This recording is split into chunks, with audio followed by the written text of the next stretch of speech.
नीतीश ने अपनी पूरी ज़िंदगी की कमाई जुटाकर ये अपार्टमेंट लिया था कि मैं जब अपना एक घर बनाऊंगा, अपनी एक फैमिली बनाऊंगा, यहाँ हंसी खुशी अपने मॉम डैड के साथ रहूंगा। लेकिन होनी को जो मंजूर नहीं होता वो अचानक से बदल जाता है, कुछ अजीब होने लगता है, जैसा नीतीश के साथ हुआ। नीतीश एक कंपनी में जॉब किया करता था, जहाँ से लेकर नीतीश के घर तक जहाँ वो रहा करता था वहाँ तक उसे इतना भयानक सफ़र लगा करता था, इतना डर लगा करता था कि वो अपनी ड्यूटी जाना तक छोड़ देता है कि मैं अपनी जॉब तक पे नहीं जाऊँगा। घर के अंदर बंद हो जाता है, घर के अंदर भी वही रहस्यमयी बातें, वही रहस्यमयी शक्तियाँ, वही आत्माएं, वही भूत उसे परेशान करने लगते हैं। आखिर इस अपार्टमेंट में ऐसा क्या था? ये जो नीतीश ने अपार्टमेंट देखा था, इसके अंदर किसकी आत्मा बसी हुई थी और क्यों ये नीतीश को परेशान कर रही थी? ये कुछ नीतीश से चाहती थी या फिर नीतीश इसे कहीं रास्ते से उठा के लिया है, या फिर कहीं नीतीश को कुछ ना कुछ इस वजह से परेशान कर रही थी कि कुछ ये नीतीश से करवाना चाहती है। स्टोरी के अंदर पता चलेगा, एंड तक जरूर देखिएगा। उससे पहले एक छोटा सा इंट्रो। नमस्कार, जय भोलेनाथ, मेरा नाम शंकर है। मैं कहानियाँ सुनाता हूँ, ऐसी किस्से कहानी आप सभी के लिए लेकर आता हूँ जो सच्ची घटना पर आधारित होते हैं। ये किस्से कहानियाँ मुझे आप सभी लोगों में से कुछ लोग भेजते हैं, जो मैं अपनी आवाज़ में नरेट करके आप सभी लोगों तक पहुँचाता हूँ। आपको ये किस्से कहानी स्टोरीज कैसी लगती है मुझे कमेंट सेक्शन में ज़रूर बताइएगा। साथ ही इस चैनल को सब्सक्राइब कीजिएगा, ऑल के ऑप्शन को क्लिक कीजिएगा और बेल आइकन को प्रेस करिएगा, क्योंकि कोई भी अपडेट वीडियो आपसे मिस ना हो पाए। आप हमारी सभी वीडियो देखते हैं तो आपका बहुत बहुत धन्यवाद है। लेकिन आप वीडियोस एंड तक देखने के बाद भी आप अगर चैनल को सब्सक्राइब नहीं करते हैं तो ये हमारे लिए काफ़ी बुरी बात हो जाती है, और कमेंट आपके लिए हमारे लिए बहुत ज़्यादा ज़रूरी हो जाते हैं, क्योंकि ये हमें सर्च बार में सबसे ऊपर लेकर आते हैं। ये कहानी स्टोरीज़ ये इसलिए बनाई जाती है, इसलिए सुनाई जाती है कि कोई अगर इस मुसीबतों में फंस जाए, कोई ऐसी गलतियां कर दे, तो उसे किस तरह की अपनी ज़िंदगी में करने की ज़रूरत है बातें, वो इस वीडियो से देखकर कोई सीख जाए तो उसका बहुत बहुत धन्यवाद। चलिए बढ़ते हैं कहानी की ओर।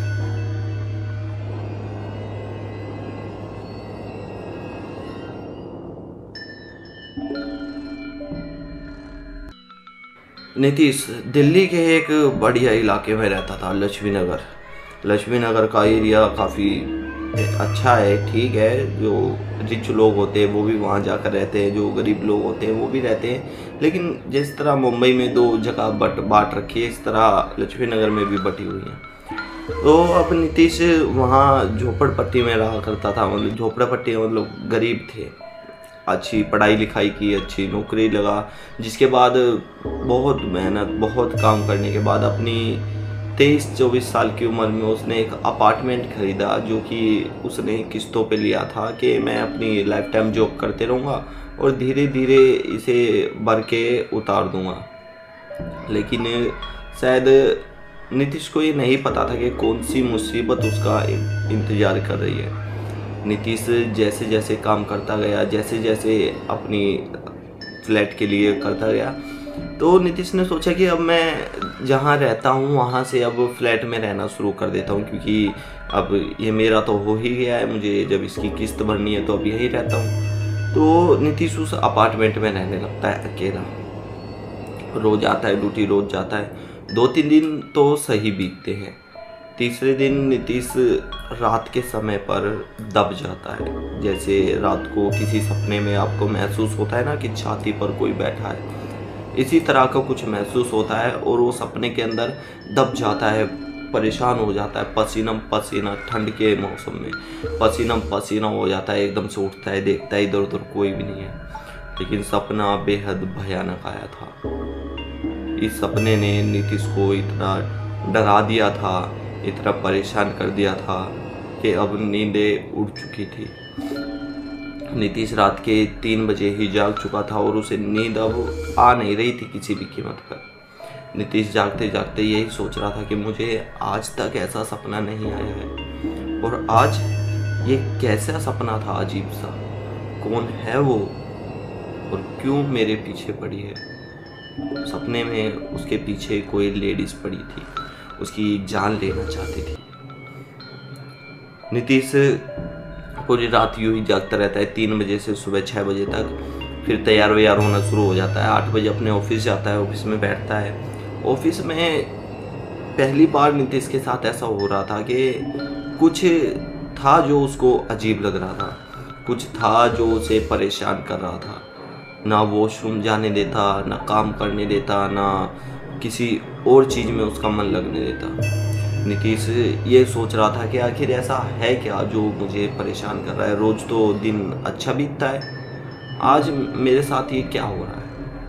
नीतीश हाफ डे में ही अपने सर को, जो अपना बॉस होता है, उनको कहता है कि मैं घर जाना चाहता हूँ, मेरी थोड़ी तबीयत ठीक नहीं है, मैं क्या घर जा सकता हूँ।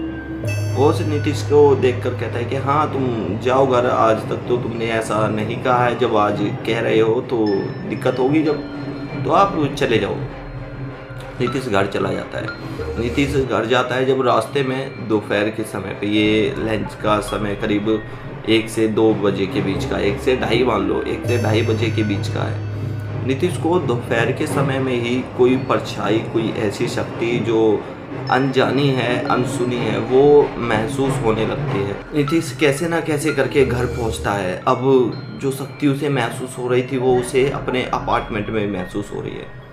नीतीश रात भर का जागा हुआ था, वो थोड़ा बहुत कुछ खा के जैसे ही अपने बिस्तर पर लेटता है उसे नींद की झपकी आने लगती है। लेकिन नीतीश को ये साफ महसूस हो रहा था कि कोई उसके सिर के पास खड़ा है। कभी वो आकर उसके पैरों के पास बैठ जाता है, कभी वो जाकर नीतीश के सर के पास खड़ा हो जाता है। नीतीश बहुत ज़ोरों से डर कर उठता है और ज़ोरों से चिल्लाने लगता है, कौन है, कौन है इस कमरे में, कौन मुझे डरा रहा है, क्या चाहते हो तुम। नीतीश ये बातें बोलता ही है, इतने में ही गिलास गिरने की आवाज़ आती है रसोई से। जो पानी पीने का गिलास होता है वो रसोई से गिरता है, और इस तरह से नहीं गिरता, गिलास कभी भी गिरता है तो गिर के 1-2 बार बजता है और शांत हो जाता है। गिलास गिरा और ऐसा लग रहा था कि कोई उसे ज़मीन से बार बार उठाकर छोड़ रहा है, कोई उसे ज़मीन से बार बार उठाकर छोड़ रहा है। ये आवाज़ करीब 4-5 मिनट तक आती है। नीतीश डरा हुआ रसोई के अंदर जा रहा था।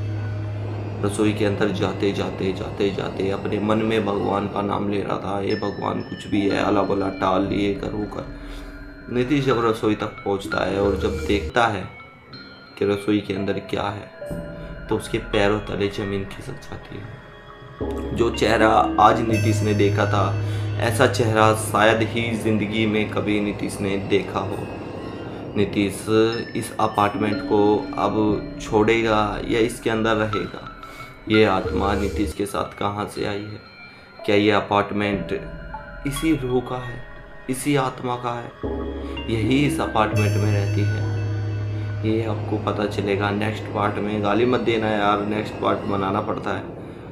ये पता चलेगा आपको नेक्स्ट पार्ट में, क्योंकि नेक्स्ट पार्ट आपका सुबह तक ही आ जाएगा, इंतज़ार कीजिएगा। और यहीं अलविदा लेता हूँ। नमस्कार, जय भोलेनाथ, धन्यवाद। आपके पास कोई स्टोरी है तो आप भेज सकते हैं, हम उसे अपनी आवाज़ में ज़रूर नरेट करेंगे। धन्यवाद, नमस्कार, जय भोलेनाथ। मेरा नाम शंकर है, मैं कहानियाँ सुनाता हूँ।